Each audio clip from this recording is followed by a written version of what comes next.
Bom dia pessoal, tudo bem? Bom dia! Estamos começando mais uma live nessa quarta-feira, nessa semana maravilhosa, hoje, dia 22 de julho.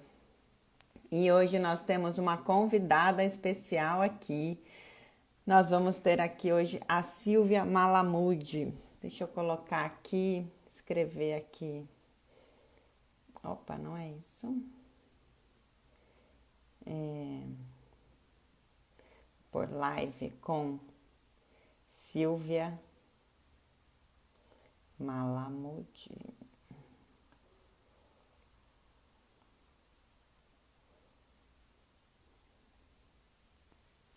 Bom dia, gente. Bom dia, sejam bem-vindas, bem-vindas.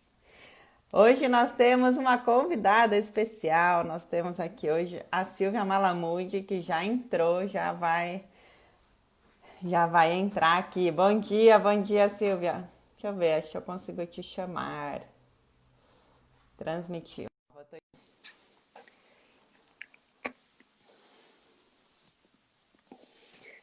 Bom Bom dia. dia! Bom Bom dia, Silvia. dia! Tudo bem? Tudo bom? Deixa eu ver aqui. Nossa, até que enfim vamos fazer essa live. Então, muito contente de estarmos juntas hoje, de estar com o pessoal aqui.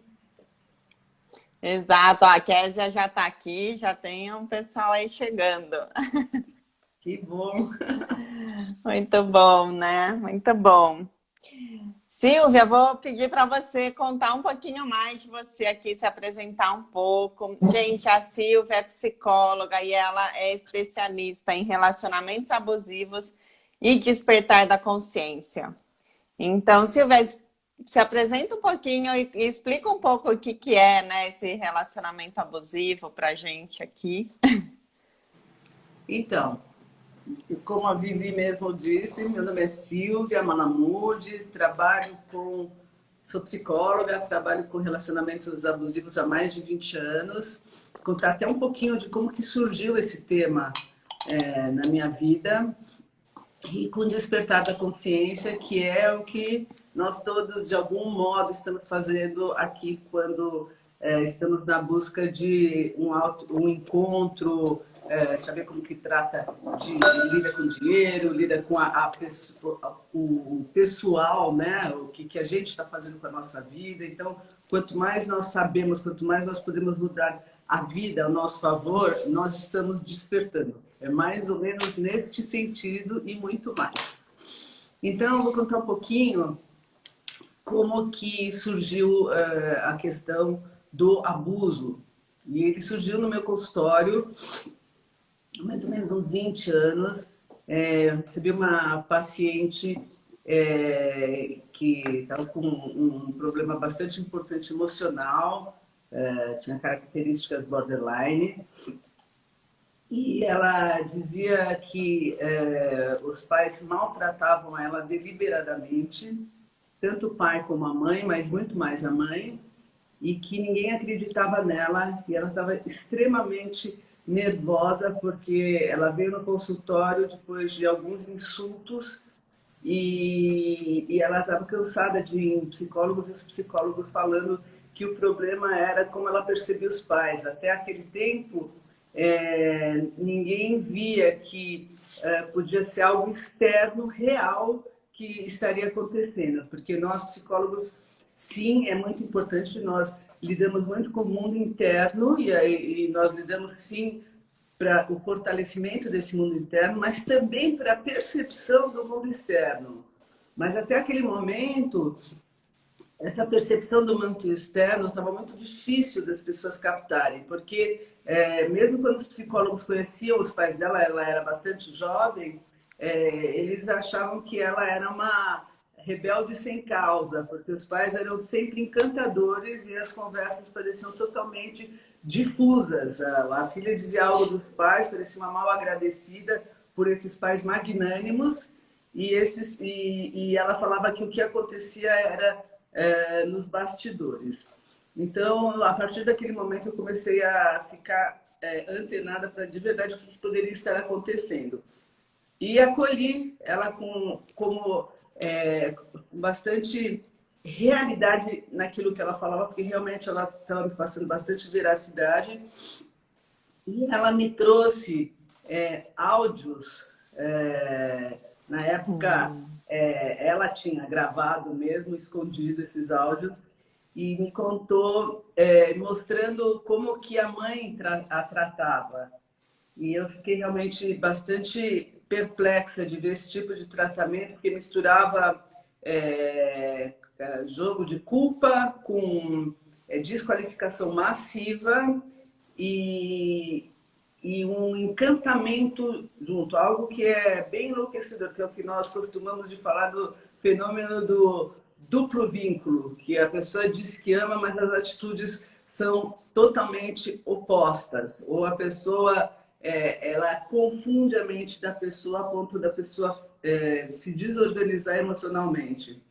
Então, a partir daquele momento, eu comecei a procurar e a buscar entender o que estava acontecendo e o que havia escrito, os estudos, não existia nada aqui muito claro aqui no Brasil, então eu fui pesquisar e assim eu comecei a me especializar nesse tema que também é um tema cultural, que nós falamos muito da dificuldade, desse abuso que existe dentro de casa, da dificuldade muito importante também com as mulheres, porque é cultural. As mulheres, elas são, culturalmente, elas sempre foram doutrinadas a ficarem passivas e os homens ativos, em todas as áreas da vida.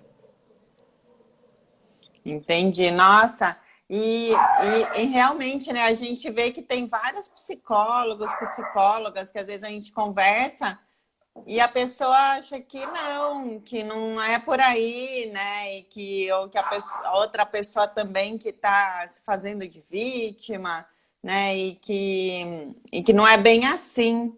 Mas é um tema que realmente a gente vê, né? Eu, principalmente, como eu já te conheço aí há quase 15 anos, mas quando eu converso com outras pessoas, com outros psicólogos, nem todo mundo reconhece que existe isso, né? Reconhece que tem essa trama, essa questão toda por trás. E até, né, é interessante você falar, porque você também só foi ir atrás na hora que a moça te mostrou as gravações, né? A gente é uma situação muito difícil de mostrar para as pessoas, né? De as pessoas entenderem o que está acontecendo.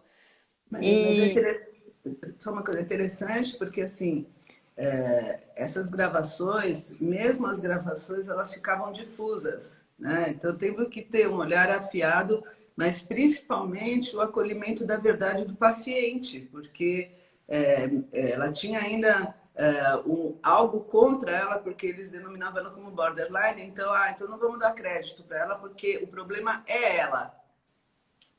Uhum.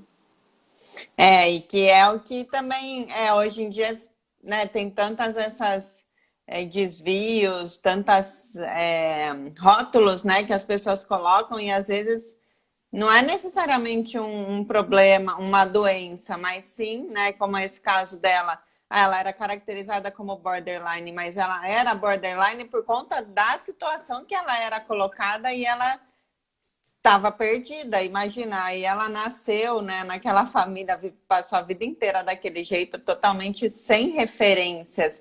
E é difícil quando a pessoa cresce assim, sem referência e não consegue. E para ela vai sendo uma jornada ela poder se identificar e poder diferenciar, né, e ter essa consciência de que é o que faz sentido, o que não faz, acaba sendo um aprendizado na vida adulta, né? Um amadurecimento ali na vida adulta. Como que a pessoa trabalha isso, já que ela não teve isso lá na infância, na adolescência?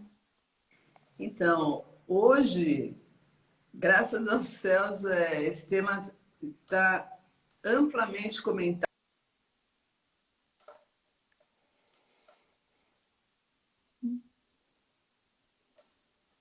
Interessante que ele está amplamente comentado e é um tema que ajuda as pessoas cada vez mais a despertarem cedo, ao contrário do que era antigamente.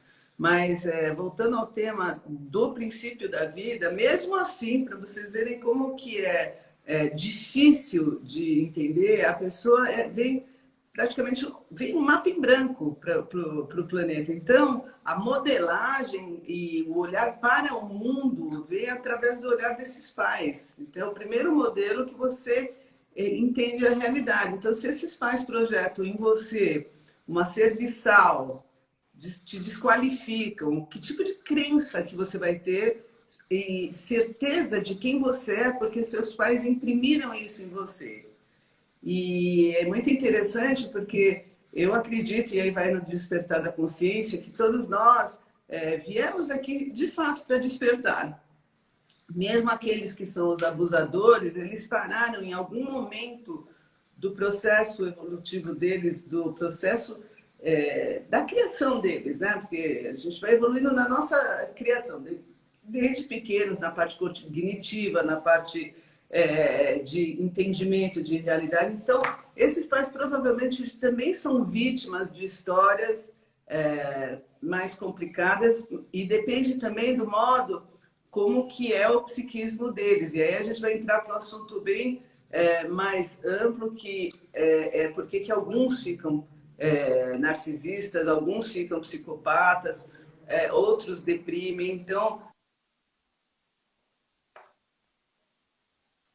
a gente acaba não entendendo o que se passa dentro do psiquismo e por quais caminhos que ele vai. O fato é que existe um assentamento no modo de funcionar e os filhos desses pais, eles às vezes eles se identificam de uma maneira muito importante com esse tipo de funcionamento e às vezes eles acabam procurando ajuda porque eles estão como vítimas, todos são vítimas, e eles buscam ajuda para despertar, que é ótimo isso daí. Tem sequelas ao longo da vida que podem ser super trabalhadas, mas cada vez mais cedo os jovens estão entrando em contato com esse tipo de funcionamento, que é muito bom, né?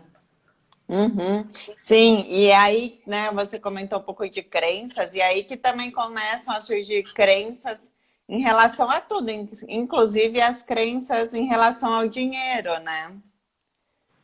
E demais, da incapacidade de você organizar a sua vida e tem muita relação, esse tipo de situação familiar, a gente pode entender muito que, e eu vejo muito, que se desenvolve uma violência patrimonial, que é o nome que as pessoas dão, e ele vai para várias áreas da vida, desde os filhos que entendem que eles precisam, além de suprir tudo que esses pais precisam, porque o narcisismo, falar um pouquinho desse tipo de adoecimento, ele é uma patologia que ela está muito escancarada no nosso século XXI, porque é o século que nós ficamos, apesar desse momento de recolhimento, que é um momento que a gente tem falado muito, como que ficam esses narcisistas quando eles precisam se recolher, e aí já é um outro ponto interessante, mas o narcisismo, ele vem dessa demanda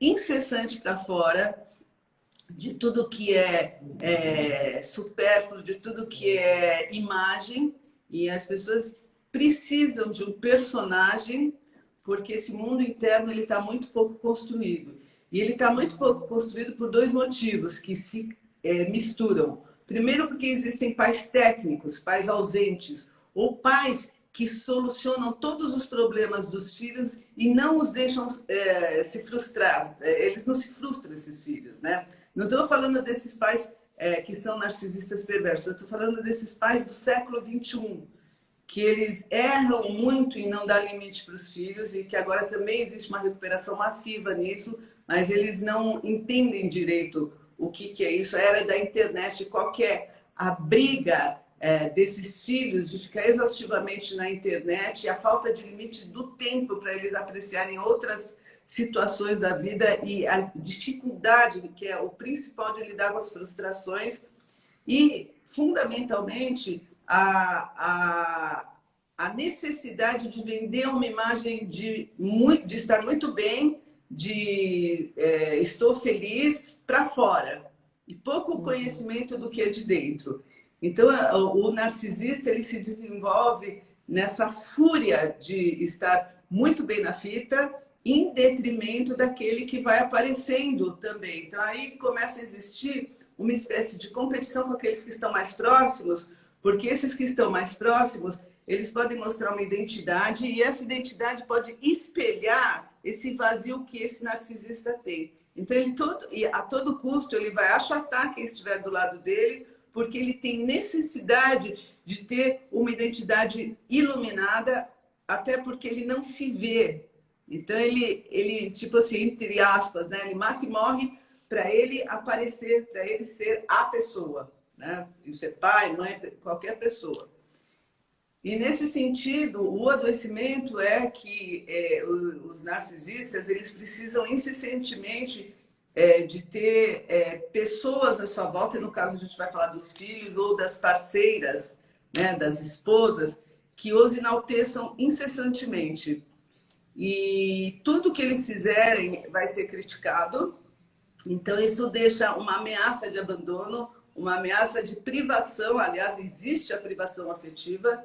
Então, quem está do lado fica a todo custo querendo uma brisa de afeto e muitas vezes não sabe o que fazer para ter essa sensação de pertencimento.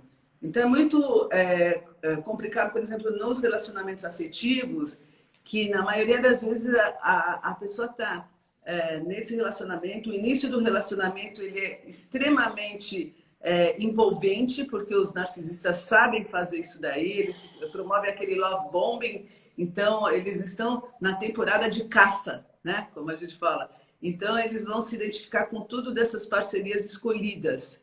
E logo que elas entram na relação e que se entregam afetivamente e não escutam nenhum ruído, porque sempre existe um ruído de alertamento, mas não escutam porque preferem ficar só no encantamento. Então, na medida que isso vai acontecendo, eles vão tomando mais espaço e eles vão desenvolvendo o que significa esse relacionamento abusivo, onde o outro tem que servir, ele é desqualificado e ele tem que servir esse abusador, esse narcisista ininterruptamente. Então ele vai ter mudanças de humor, ele vai deixar a pessoa totalmente insegura, ela já não vai saber se o que ela veste é bom, se como ela fala é adequado, então vai ter uma inversão total de tudo que a pessoa tinha de identidade, vai entrar em falência em nome da identidade desse outro, mas a pessoa não sabe que ela está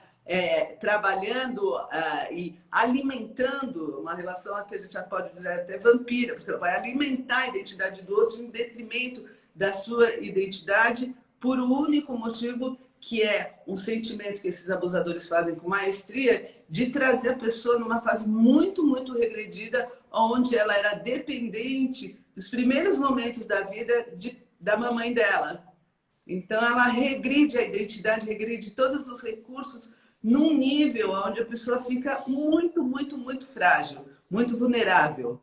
E aí ela vai fazer de tudo para esse pai substituto, para essa mãe substituto, para essa pessoa que ficou erroneamente no lugar do suposto saber, a ter como uma pessoa que pertence à vida dele, porque ela deixa de entender que ela pode lidar com a vida dela com a maestria que ela sempre lidou antes. E mesmo que tivesse alguns percalços, algumas dificuldades, de qualquer maneira, nunca e de longe vai ser o que esse tipo de dificuldade que ela encontra nesse relacionamento abusivo.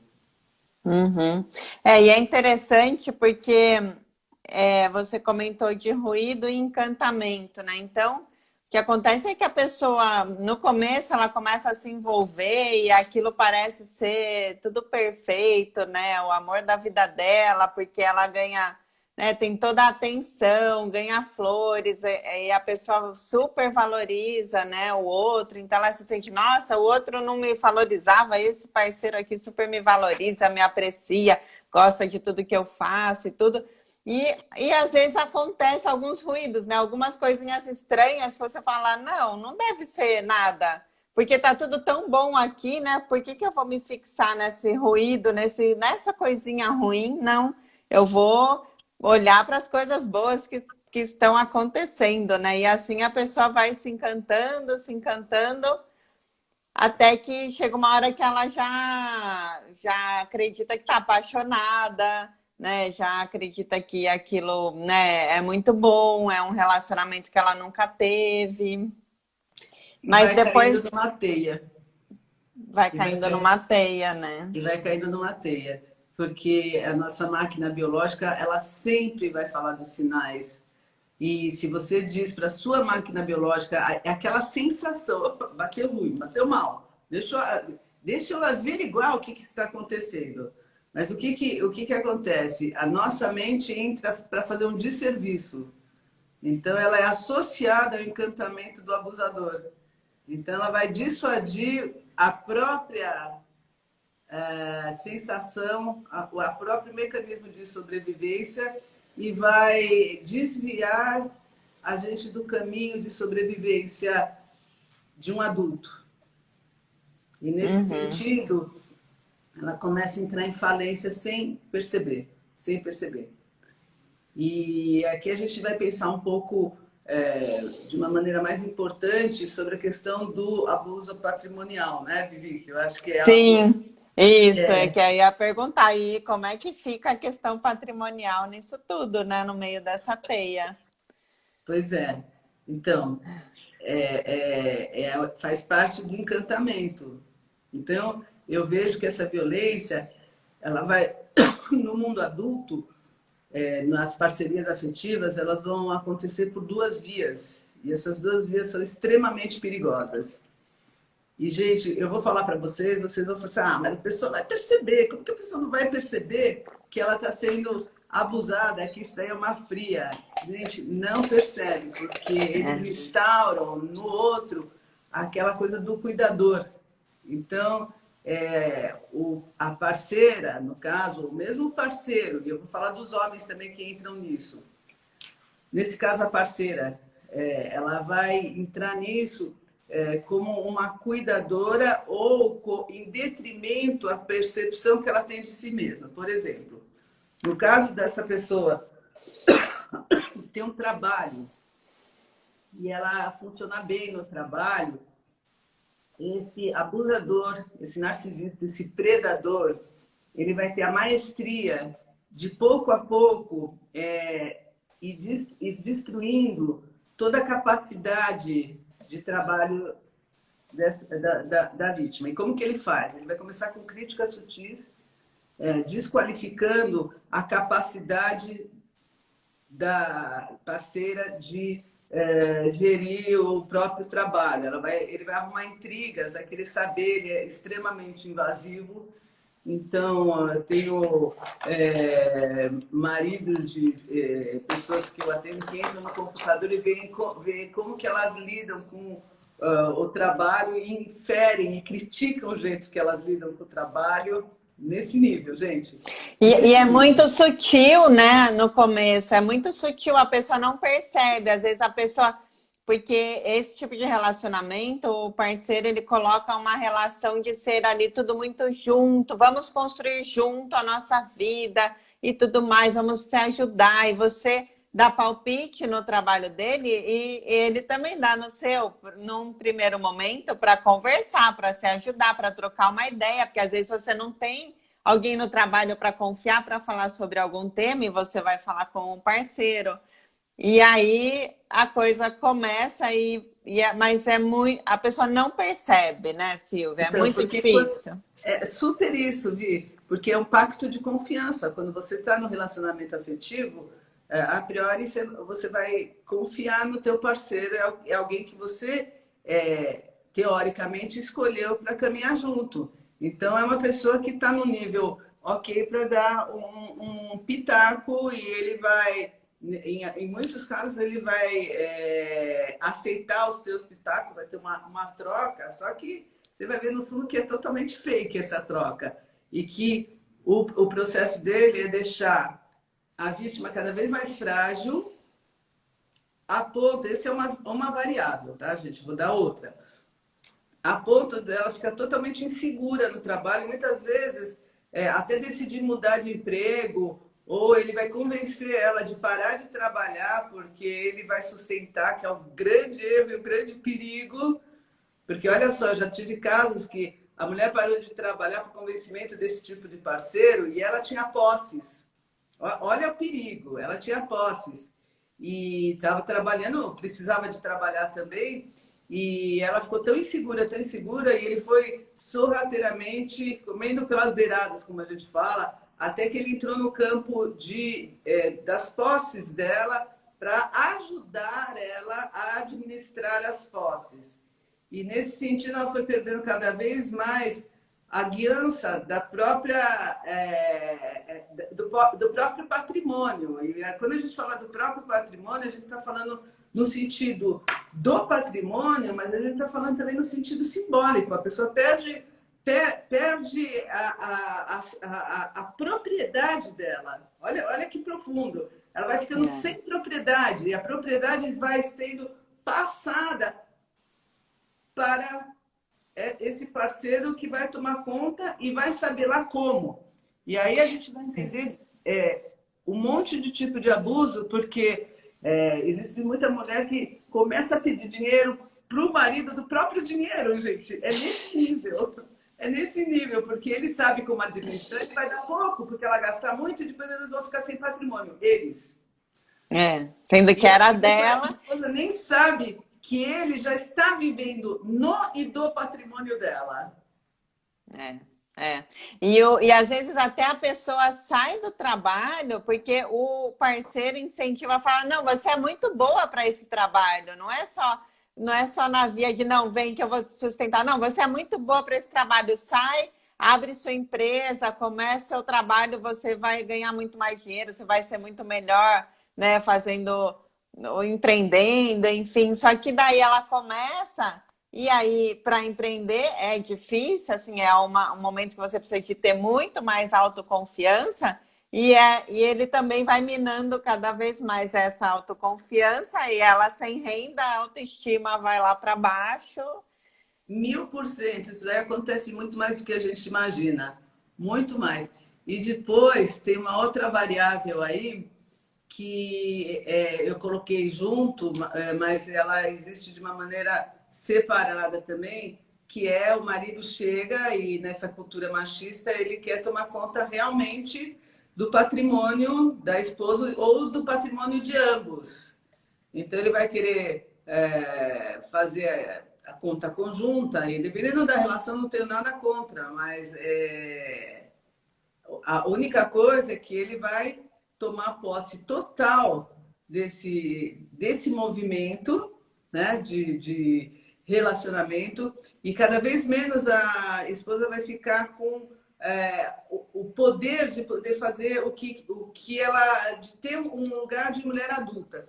E tem uma outra situação também, que a gente está falando de violência patrimonial, então, mesmo as, vamos dizer, mulheres que casam e já vêm com patrimônio, ou que já vem com patrimônio, e esse patrimônio, o marido, ou ele diz que tem patrimônio, tem alguma coisa, e ele vai subtraindo esse patrimônio para fazer um terceiro patrimônio de ambos, só que isso daí é tão bem articulado que esse terceiro patrimônio, ele fica 90% do patrimônio da esposa e ela é convencida que é um casal e eles sabem fazer muito bem isso. Então, 90% fica do dela, 10% fica do dele. E, na maioria das vezes, também existe, além do abuso dele comandar tudo, numa hora de separação, e a gente nunca pode deixar de pensar nisso, na hora da separação, o que acontece? Ele vai ficar com uma parte que não é dele. Porque se essa separação e se é feito em conjunto esse tipo de situação, então ela vai ficar com um patrimônio que não é justo que fique com ele. Sim. Então, é um alerta para as pessoas ficarem bem despertas e verem que essa evocação, e eles são encantadores nisso, porque eles promovem climas, isso é muito forte dos abusadores, eles promovem climas assim então não existe o afeto, e é muito mais do que as palavras, eles têm uma capacidade absurda de colocar nas esposas um clima terrível, como se elas não fossem companheiras, se elas não cederem. Então eles aplicam aquela questão lá do gelo, falam pouco, ficam de mau humor, e aí como essas esposas já estão num ambiente de abuso, então olha, tem um encantamento que é uma sedução máxima para eles conseguirem o que eles querem, que a gente não pode esquecer nunca, que é o enaltecimento do ego deles, e muitas desses abusadores são realmente mal intencionados, porque lá na frente eles vão se separar. E mesmo aqueles que não se separam e que ficam detentores, eu estou falando de relacionamento abusivo, que é um relacionamento abusivo, até se o cara não é um narcisista perverso, não é um abusador clássico, mas ele tem uma cultura machista, de achar que ele tem que tomar conta de tudo, quando na verdade não tem porquê o homem tomar conta de tudo, e a mulher tem que ficar muito desperta para saber das contas da casa, para ser uma pessoa atuante do século XXI e saber para onde que vai o dinheiro, o que está acontecendo, o quanto que ela tem de direito de gastar para ela também. Né? E é muito bom porque existe uma possibilidade, aí eu até vou colocar você mesmo, Vivi, porque eu acho assim, fundamental esse trabalho que você está fazendo, porque esse é um ponto que eu trabalho muito, mas eu também trabalho com as mulheres que elas vêm com a síndrome de Cinderela. Então elas saem da casa dos pais e acham que os maridos acham e permitem, né? Porque é normal isso para elas, que os maridos vão continuar provendo e eles muitas vezes culturalmente eles assumem esse papel, então eles vão prover, eles vão pagar conta de luz, de água, e elas vão continuar como filhas adolescentes que não sabem, mimadas, que não sabem do valor das coisas, e para o século XXI e para o amadurecimento psicológico, independente de ser um relacionamento abusivo ou não,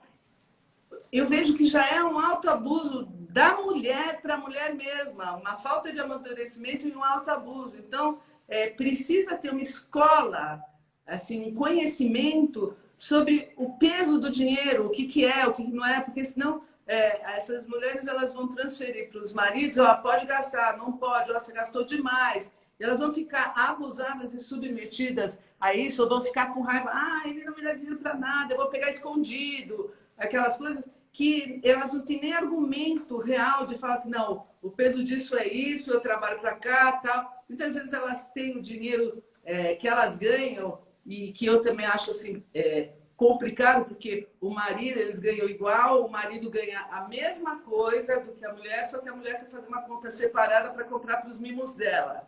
Tudo bem, pode ser um contrato do casal, aí não tenho nada o que falar sobre isso, porque são contratos, nem julgamento nenhum. Mas pode ser, às vezes, que o marido esteja precisando, ou que ela queira contribuir, queira entrar em contato com esse universo que eu acho super saudável para o amadurecimento, e não sabe como, não sabe, não tem nem ideia. E o marido está tão atrapalhado com o trabalho, ela está tão atrapalhada com as coisas dela, que o tempo vai passando e ela vai toda hora patinando, patinando, patinando. Por isso que eu sempre indico para você, Vivi, as pessoas, que essa educação financeira, ela é inclusive um anti-autoabuso em relação às grandes possibilidades que todos nós temos, e principalmente as mulheres. Sim, porque o que acontece daí, né, nossa, isso que você falou agora foi perfeito, porque muitas vezes é isso que acontece. A própria mulher, ela abre mão de olhar para as suas finanças, abre mão de entender esse universo do dinheiro, das finanças, em prol de continuar lá adolescente, né, como uma pessoa adolescente ali também no casamento, entregando esse poder para o homem gerenciar as finanças dela, para ela ficar alienada desse mundo financeiro. Não, ele sabe, ele cuida, e ela acha que está tudo bem, como o pai cuidava, então agora o marido que cuida, vem muito uma questão cultural, mas isso vai causar, muitas vezes, esse abuso também patrimonial, nem assim, não tem culpado, mas é muito também por permissão da própria mulher, né? A mulher mesmo acaba permitindo isso, ela recebe um dinheiro e entrega para o homem gerenciar. A Renata aqui comentou que ela tinha uma cliente que ela entregava o salário dela para o homem gerenciar e ela tinha que pedir dinheiro para o homem do salário dela. E a mulher muitas vezes se coloca mesmo nessa posição, porque era a posição que ela tinha como filha, né? Então ela pedia dinheiro para o pai e agora ela tem que pedir dinheiro para alguém porque ela não sabe sozinha se apropriar do seu valor, se apropriar do seu dinheiro e ela determinar quanto que eu posso gastar ou não posso. Ela precisa ter alguém para pedir. Então, é perfeito isso que você falou, porque vem daí e é essa tecla que eu bato, né? Que as mulheres precisam sim se apropriar dos seus valores, precisam ajudar, inclusive, os seus maridos a gerenciar as finanças, porque às vezes é o que você falou, o marido está lá trabalhando, não está pensando naquilo. Então, nem às vezes o homem também é colocado numa posição de que o homem sabe cuidar das finanças, o homem sabe investir, então ele vai assumir esse papel, só que muitas vezes o homem se vê obrigado a assumir esse papel, mas ele não conta nem para ele mesmo que ele não sabe tanto cuidar das finanças, não sabe investir, ele quer aprender, e o homem tem mais dificuldade de pedir ajuda, então ele fica fingindo para a mulher que ele sabe cuidar, ela fica achando que ele está cuidando, e ela fica ali alienada, realmente não se envolvendo nessas questões, não olhando para isso. E é isso que a gente precisa mudar, melhorar essa conversa, essa apropriação da mulher, se apropriar disso. Inclusive, eu falo muito, né? Eu gosto muito, como eu trabalho com a parte financeira, que as finanças, o dinheiro é algo concreto. E é ali que se concretiza as nossas emoções, as nossas escolhas, que vem muito vem totalmente das questões emocionais. Então, quando a gente começa, pelo menos, olhar para esse concreto, para esse dinheiro, começar a conversar sobre isso em casa com o marido, não, o que a gente vai escolher, o que a gente vai fazer com o dinheiro, como que a gente vai direcionar isso, e ela começar a participar dessas decisões, isso também ajuda a evitar qualquer erro ou qualquer questão de abusos emocionais também, né? Uma coisa que vai ajudando na outra. E fortalece uma aliança afetiva de dois adultos, de dois indivíduos.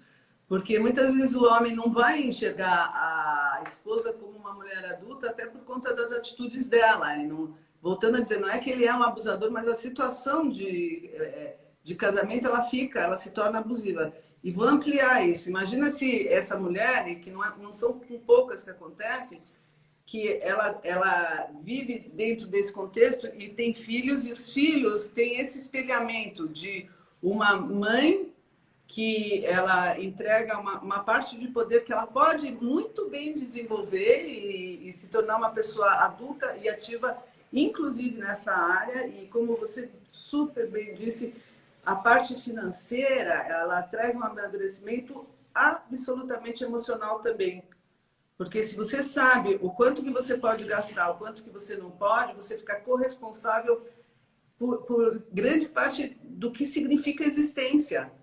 Então, eu sempre gosto de dizer que nós todos temos, né, um desamparo existencial enorme, só que isso daí fica muito nas costas do homem, na maioria das vezes, porque ele fica vivendo o arquétipo do caçador, aquele que vai, a mulher fica cuidando dos filhos.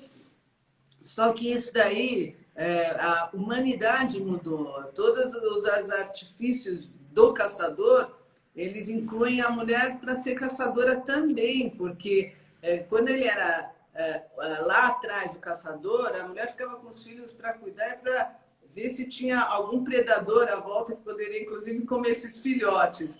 Hoje, nós nos desenvolvemos tanto que nós temos a guarita embaixo, tem até essa portaria eletrônica, tem o teto onde se vive. Então, a mulher pode também ir para a caça como uma adulta que, inclusive, funciona como parceira desse marido. E o que você falou que é muito importante, Vivi, que muitos dos homens, por ter esse excesso de peso cultural, eles ainda têm que cuidar das finanças e eles realmente, isso eu falo assim, assina embaixo, porque eu escuto no consultório também que eles não entendem nada disso. E a parceira, se ela pode ajudar dentro desse contexto, é fantástico, é maravilhoso. Então, aí a gente vai dizer que são dois indivíduos que estão juntos numa aliança altamente positiva, altamente que promove a adulteza dos dois e vou falar dos filhos também. E corresponsabilizam os filhos de uma maneira muito clara e individuada de que cada um tem uma responsabilidade na dinâmica da família também. Senão esses filhos crescem totalmente nublados na percepção de realidade e eles reproduzem essa falha de hoje, que hoje a gente está buscando recuperar, que é de entender que eles têm responsabilidade, que eles precisam estar a postos para entender o quanto que vale dinheiro,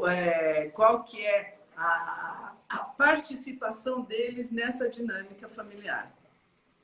Uhum. Nossa, é muito. Nossa, realmente essa parte de que a mulher pode ajudar é fundamental, né? Agora, o que acontece quando isso não começa, né? Quando isso não vem no começo do relacionamento e vai se instalando uma relação de forma que não é saudável, né? De predador até desse patrimônio.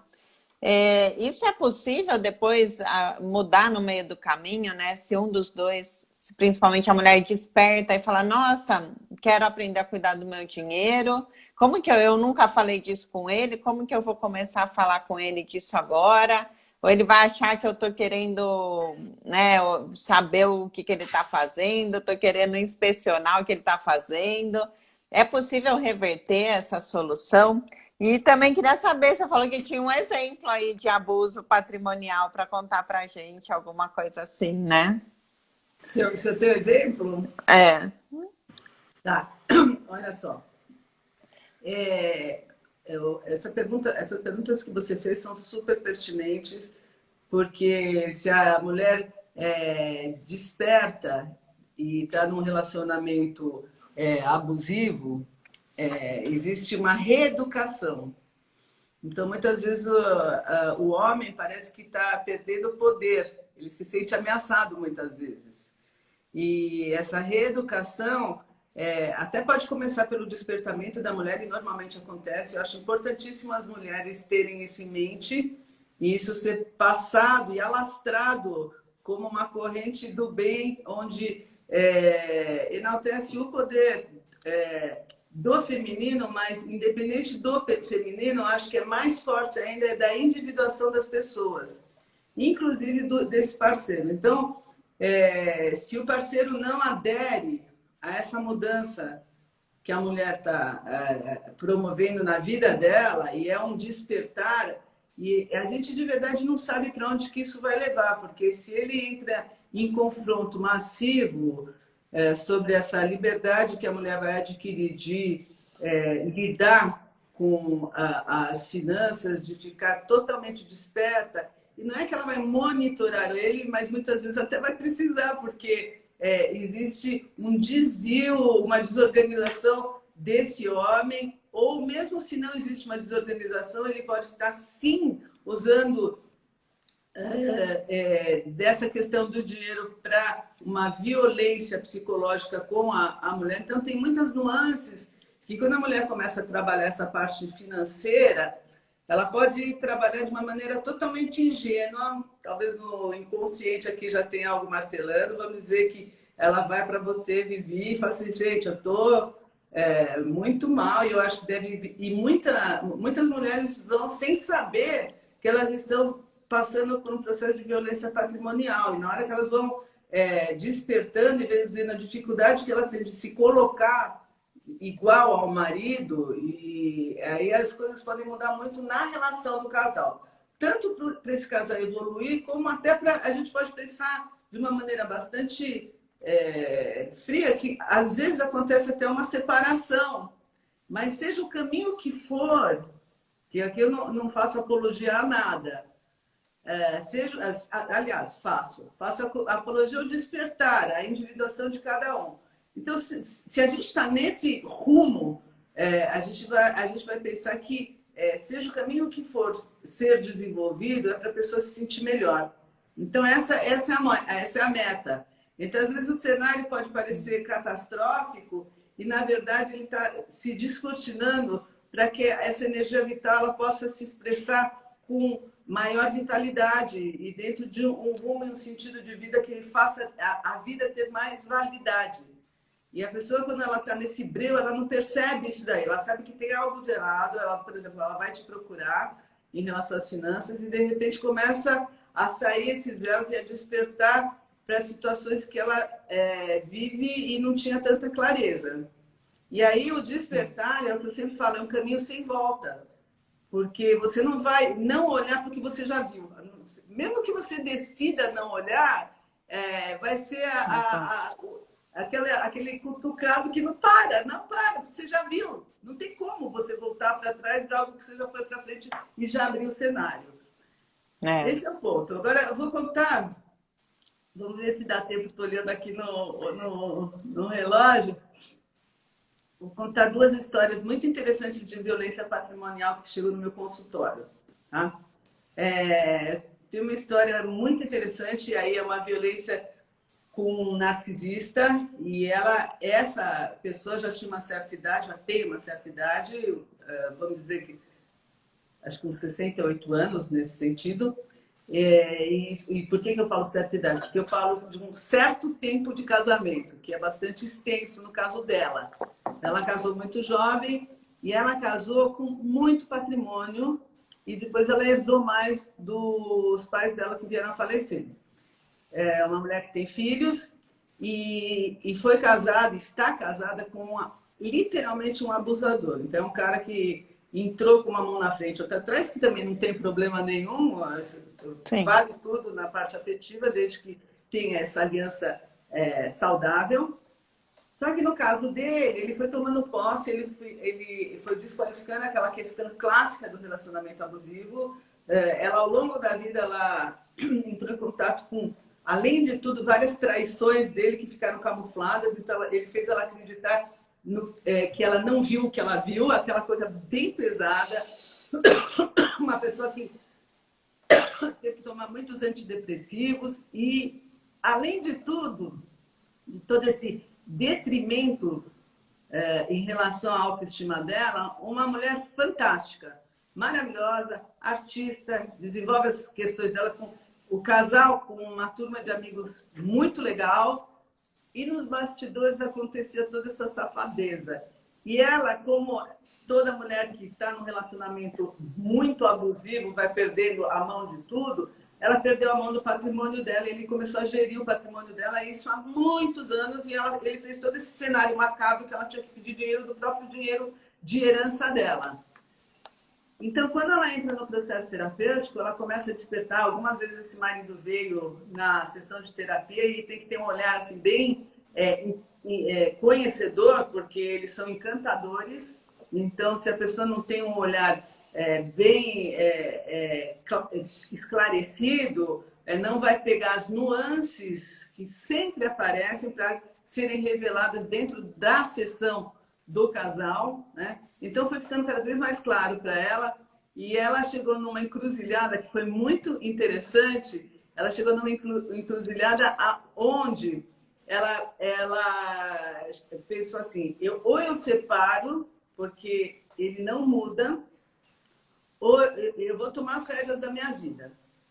Então ela recuperou o patrimônio dela com 68 anos de idade, total. Nossa. ficou tomando conta absolutamente de tudo.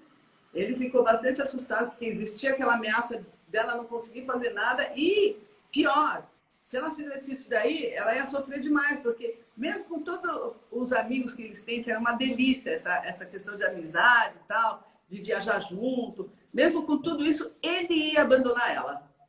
Então ela ia ficar totalmente sozinha. Então imagine a ameaça, o terror e tal, né? Muito bem. Ela bancou tudo. Imagina se o cara foi embora. Não foi, Não óbvio que faz. não, né? Ele ia ficar com uma mão na frente, outra atrás, porque o patrimônio de verdade era dela e não mudou, era dela dentro dessa configuração de casamento. Então ela continuou casada, mas foi tomando conta, foi se apropriando da parte patrimonial, que já era dela, e foi cuidando disso, tirando isso do cuidado dele e assumindo essa parte, então. Sim, agora eu vou falar a pérola, a cereja do bolo que eu amei. E essa moça é uma moça, é linda. E ela teve alta terapêutica, foi fantástico. Qual que é a cereja do bolo dela? Ela teve uma conversa papo reto com o marido dela e fala assim, o negócio é o seguinte, a gente fala tudo, a gente tem uma vida deliciosa com os amigos. Se você, hoje eu sei o que é falta de respeito. Se você me faltar com respeito uma vírgula, ou se eu souber de um micro detalhe, eu estou de olho em você, quem se separa sou eu. Então, ou você anda na linha, ou quem não vai ter essa questão toda desses amigos é você, não sou eu. Uhum. E aí mudou a seta e até o que eu sei, até hoje, o cara realmente mudou e, ao que tudo indica, ele está na liga. Essa é uma história muito interessante de sucesso emocional e financeiro. Ela conseguiu virar ali a situação mesmo e que bacana. Muito bom. Mas ela precisou de entender bem como que lida com finanças e tal. Não dá para pegar depois de tantos anos sem ter um auxílio, né? E tem uma outra história, eu vou trazer para você, de um casal que o pai da moça, ele durante o casamento dos dois, o pai resolve dar um apartamento para o casal, né? Só que esse casal já tem filhos pequenos, tal, e não quer que o casal fique em aluguel, nada desse tipo, e o pai tinha posses, não muitas, mas tinha posses, e resolveu dar o apartamento para a filha. Mas essa filha já estava casada há algum tempo com esse rapaz. Então, nem sei se... bom, e aí o que acontece? Ele dá o apartamento e... bom, isso é uma coisa que eu acho que nem sei se dá para falar aqui, porque ele mas vou falar, ele conseguiu, isso daqui já faz tempo, ele pergunta para essa filha, ele já sabe que o relacionamento é um relacionamento abusivo, ele já tem um ranço desse marido dessa filha, e ele fala assim, olha, eu tenho uma chance de colocar esse apartamento no seu nome, porque a gente não sabe o que vai acontecer no futuro. E essa filha, naquele momento, ela estava totalmente enebriada com o casamento, não estava feliz, mas não tinha nem consciência que não estava feliz e de que tinha um relacionamento abusivo. E ela, na época, ela vai e briga com o pai, fala, não, tem que pôr no nome dos dois, no nome dos dois. E esse marido dessa moça, ele é uma pessoa que vive muito desses pais da moça, eles enchem a geladeira, eles fazem tudo porque ele é uma pessoa que ele é tão bom, tão bom, tão bom, porque ele não vai trabalhar por pouco, né? Então, qualquer dinheiro que ele ia ganhar era pouco, então ele usufruiu desse casamento, ia jogar tênis, ia fazer as coisas dele, e os pais da moça ficavam gerindo muitas coisas, e a moça, inclusive, trabalhava bastante. Muito bem. Quando teve a separação,